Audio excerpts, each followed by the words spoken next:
गोपी घांगर हमारे साथ कच्छ से लगातार बनी हुई है, जिस इलाके में भारी तबाही की खबर है। गोपी, आपके पास और क्या जानकारी मिल रही है? जगह जगह बड़े बड़े पेड़ जमींदोज हो गए हैं। आप जहां पर खड़ी हैं, अपने आसपास क्या देख रही हैं गोपी आप?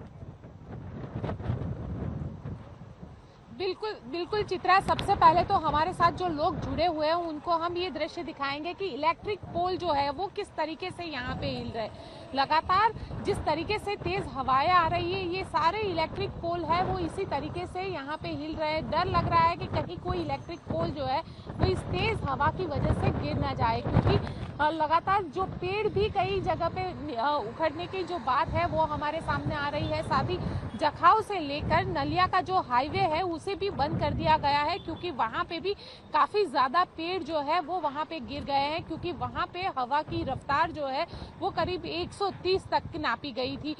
तो वहां पे भी उसका जो इम्पैक्ट है वो अब दिखना शुरू हुआ है। एक और जहां साइक्लोन का लैंडफॉल शुरू हो चुका है साइक्लोन, लेकिन उसकी जो पेरिफेरी है वो पेरिफेरी में सबसे ज्यादा नुकसान होता है, और वही पेरिफेरी जो है वो इस वक्त गुजरात में उसका इम्पैक्ट जो है वो देखने मिल रहा है। और कहीं ना कहीं देखिए इस तरीके के जो छोटे छोटे स्ट्रक्चर है ये तो कई जगह पर गिर गए हैं, क्योंकि कच्छ में सबसे ज्यादा जो छोटे गांव है और आसपास का इलाका है वहां पे इस तरीके के जो स्ट्रक्चर है वो गिर गए हैं। और आप देख सकते हैं कि किस तरीके से चाहे वो यहाँ पे इस तरीके से बने छोटे दुकान है, क्योंकि सड़क के रास्ते ये सारे दुकान बने हुए थे। पहले ही 90,000 से ज्यादा लोगों को यहाँ पे इवैक्यूएट करवा दिया गया है। अब मोबाइल कनेक्टिविटी की बात की जाए तो मांडवी में फिलहाल मोबाइल कनेक्टिविटी है, लेकिन जो दूसरी जगह है चाहे वो जखाव हो, नारायण सरोवर का इलाका हो, कोटेश्वर लखतर का इलाका हो, वहाँ पे मोबाइल कनेक्टिविटी फिलहाल वहाँ पे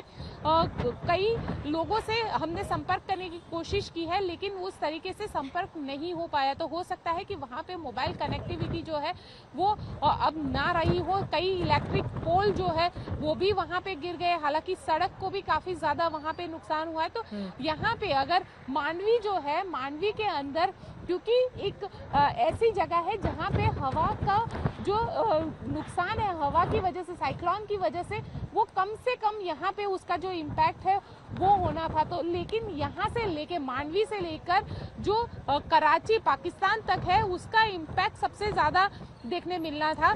तो मांडवी के अंदर साइक्लोन को लेकर सरकार ने कई जो एजेंसीज है उनको यहाँ पे स्टैंड बाय पे रखा हुआ है। जैसे अगर बात की जाए जीईबी गुजरात इलेक्ट्रिसिटी बोर्ड का जो टीम है उसे भी यहाँ पे रखा गया है। 250 से ज्यादा टीम को यहाँ पे रखा गया है, क्योंकि इलेक्ट्रिसिटी को फिलहाल बंद कर दिया गया है। प्रिकॉशनरी मेजर पे उसको बंद किया गया है। एक बार रिस्टोर करने से पहले पूरी प्रोसेस को चेक किया जाएगा, कहीं कोई तार टूट गया है या कहीं कोई जैसी जो ट्रांसफार्मर है उसमें कोई नुकसान हुआ है, तो ये सारी प्रोसेस है उसे पहले चेक किया जाएगा। उसके बाद कल से उसको रिस्टोरेशन की जो प्रक्रिया है उसे शुरू की जाएगी।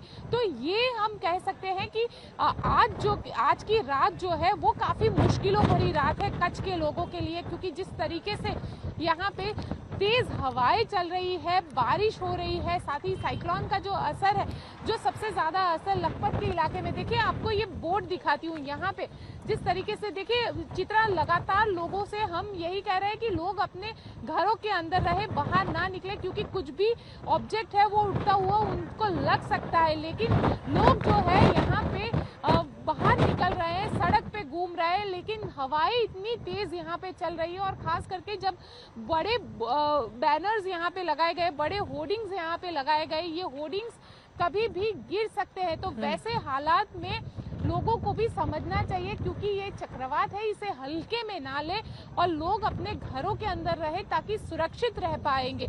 लेकिन कहीं ना कहीं जिस तरीके से इसे हल्के में लिया जा रहा है, हालांकि जो जखाव और वहां का इलाका है वहां पे कितना नुकसान होगा उसका अंदाजा जो है वो कल सुबह ही लगाया जा सकता है। चित्रा, जामनगर की क्या है स्थिति? सौरभ, क्या दिखाएंगे? आसपास की क्या तस्वीरें हैं जो इस ओर इशारा कर रहे हैं कि तबाही जामनगर में भारी हुई है? जी देखिए चित्रा, जिस तरीके की तस्वीर इस वक्त जामनगर से आ रही है, लगातार जो पेड़ गिरने की जो रिपोर्ट्स है वो सामने आ रही है। साथ ही जो इलेक्ट्रिक पोल्स है वो कई सारी जगहों पर गिर चुके हैं। एक तो विजुअल ऐसे सामने आया है चित्रा, जहां पर एक बड़ा सा होर्डिंग वो हवा में उड़ रहा है। ऐसी सब तस्वीरें फिलहाल इस वक्त जो है जामनगर से आ रही है। एक पब्लिक मीटिंग पॉइंट है जामनगर सिटी में। आपको बता दें कि वहां पर कई सारे युवक बैठे हुए थे, फिर पुलिस को उनको एक तरीके से भगाना पड़ा क्योंकि वहां पर डिफिकल्ट सिचुएशन हो गई थी। विंड स्पीड इतनी ज्यादा थी तो लोग तभी समझ नहीं रहे थे। और यहाँ की फिलहाल की मैं अगर जो आपको तस्वीरें मेरे ठीक पीछे बताऊं कि आप देखें कि विंड स्पीड बहुत ही ज्यादा बढ़ चुकी है और लगातार ये जो हालात है अगले 4 से 5 घंटे तक रहेंगे। और ज्यादातर अधिकतम जो जामनगर का इलाका है चित्रा, वहां पर बिजली पूरी तरीके से गुल है। यहाँ पर बिजली की सप्लाई पूरी तरीके से काट दी गई है क्योंकि अगर जब इलेक्ट्रिक सप्लाई रहेगी और इलेक्ट्रिक के पोल नीचे गिरेंगे तो किसी को करंट लगने से मौत होने का बहुत ज्यादा संभावना है।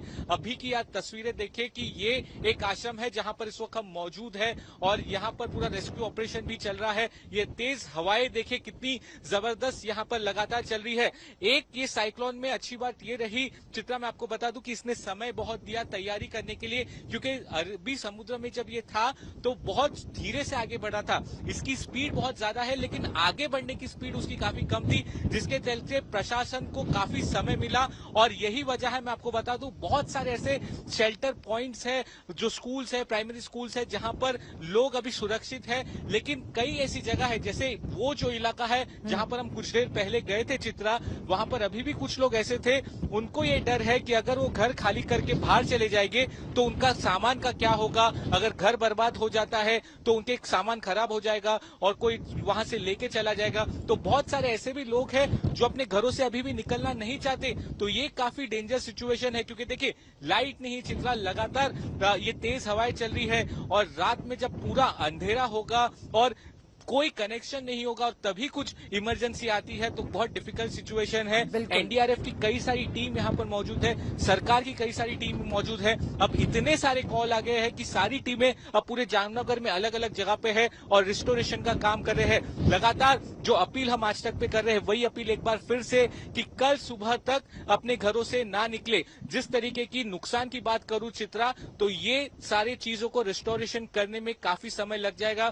3 से 4 दिन लगभग मेरे हिसाब से बिल्कुल लगेंगे कि जब तक चीजें नॉर्मलाइज हो जाए। और कितना नुकसान हुआ है वो कल सुबह ही पता चलेगा चित्रा। कल सुबह का इंतजार करना होगा नुकसान कितना ज्यादा बड़ा हुआ है, लेकिन जिस तरह की तस्वीर अलग अलग हिस्सों से सामने आ रही है उसके जरिए यह अंदाजा लगाना मुश्किल नहीं है कि इस तूफान ने बहुत ज्यादा कहर बरपाया है। जगह जगह अगर आप देखेंगे किस तरह से बड़े बड़े जो पेड़ थे वो जमींदोज हो चले हैं, बड़े बड़े जो वृक्ष थे वो जिस तरह से गिरे हुए हैं, उनको देखकर आप अंदाजा लगा सकते हैं कि जब हवा की तेज रफ्तार और तूफान ने लैंडफॉल जब इसकी शुरू हुई होगी तो उस वक्त की स्थिति क्या होगी।